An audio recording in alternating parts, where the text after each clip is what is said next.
Antifa protesters routinely take to the streets with violence and brutality and intimidation tactics, all aimed at groups that don't agree with their message, their anti-fascist message. Now, two Republican U.S. senators are calling to designate Antifa as a domestic terrorist organization. One of those senators, Bill Cassidy of Louisiana, joins us right now from our D.C. bureau. Senator, good morning to you. Good morning, Steve. Okay, so what would your resolution do? It would give law enforcement greater tools, greater permission to use tools in order to combat Antifa. Antifa is spreading from the West Coast, where it started, to different cities. Their intimidating tactics should be stopped where they are, not allowed to spread. Tell us about some of the, I mean, we've seen a lot of this videos. A lot of these guys are wearing hoods and you can't really tell who they are. Tell us about some of the violence that they have inflicted. So there was a conservative reporter whom they beat up in Portland recently. Right. About a year ago, they surrounded a building with ICE officers. And when the landlord attempted to visit the building, they threatened him with needles they said were infected with HIV. They doxed the people that worked there, meaning they had published their public data. And then they would follow them to their children's baseball game. This is about intimidation and about threatening the lives of Americans who don't agree with them.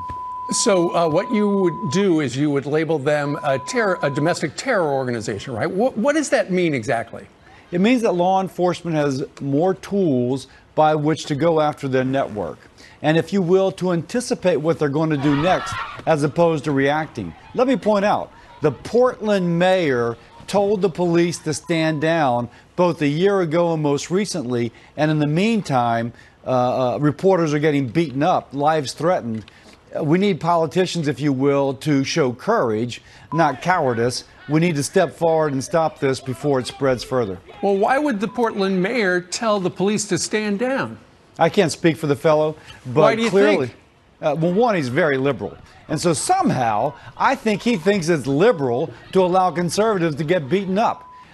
He can speak for himself, but that seems to be my understanding. Why would you visit Portland if you're a conservative? Yeah, so I can go get beat up by Antifa. If nothing else, it's better for his economy that he tell his police to enforce the law.